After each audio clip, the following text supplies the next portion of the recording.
This news breaking just moments ago here in Caroline. Henderson moving from Brookings to Des Moines. There's still one game to be played on the men's side, so we don't have a bracket just yet. That'll be finalized tonight. Bob Nielsen retiring to Johansson being announced and taking the stage took less than 24 hours.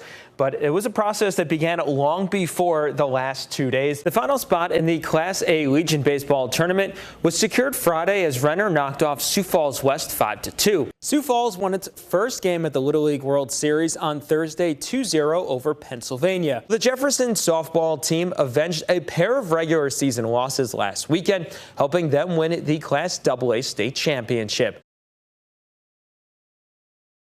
South Dakota State, South Dakota, and North Dakota State shared the Missouri Valley Football Conference Championship last season by splitting their games against one another. The three are atop the preseason poll for 2025. The reigning national champion Bison were selected as the favorites with 39 first-place votes. The Jackrabbits slotted second with the Coyotes a close third. USD picked up those other three first-place tallies. Illinois State and Youngstown State round out the top half of the poll. SDSU reached the FCS semifinals each of the last 5 seasons with 3 trips to the title game. However, it's a much different look for the Jackrabbits this season, with a brand new head coach in Dan Jackson and Chase Mason emerging as the starting quarterback.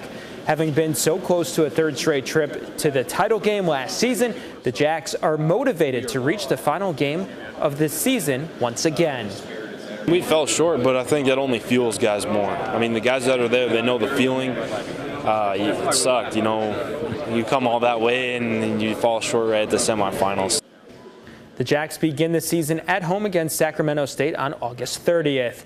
USD placed third in the preseason poll and was the only team other than reigning national champion NDSU to receive a first-place vote in the poll. The Coyotes are coming off the program's most successful season at the FCS level with a berth in the semifinals last December.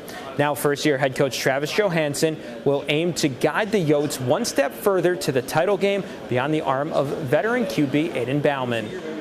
We had a good season last year, but we didn't get to, the pinnacle that we wanted to. So obviously we had to figure out what nuances and what details were missing, and that's what we've been doing this entire offseason. The Coyotes kick off the 2025 campaign at Iowa State on August 30th. Wagner girls basketball standout Ashlyn Copel announced her college selection Saturday, and she's choosing Nebraska.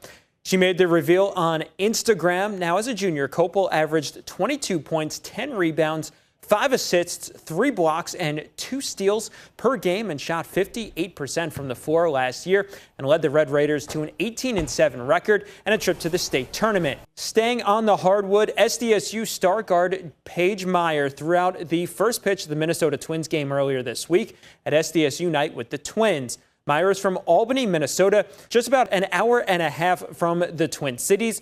She was named Summit League Tournament MVP each of the last 2 seasons, leading the Jacks to the titles. Elsewhere on the diamond, Sioux Falls Little League punched its ticket to a second straight trip to the Little League World Series by defeating North Dakota 6-0 in the Midwest Regional Championship on Friday. Team South Dakota outscored its opponents 22-6 over the 5 games with 3 shutouts.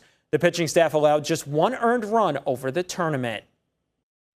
Said a lot about not only attacking the zone, but getting up on hitters, minimizing walks. We've had some errors in the field, but they've been able to bounce back. Sioux Falls travels to Williamsport on Saturday. They will now garner the Midwest name and play their first game of the Little League World Series Thursday against the Mid-Atlantic champ from Pennsylvania. In the Central Plains Regional, Harrisburg saw its season come to a close with a 2-0 loss to Lincoln, Nebraska. Lincoln scored a run in each of the first and 6th innings. Post 45 concludes the season with a 23-22 record. Turning to the amateur baseball state tournament, Four Corners faced Lennox Chancellor Worthing. Top of the 6th, Four Corners leads 5-3 when Sam Hand sends a double out to right field to score Garrett Stout and pad the lead.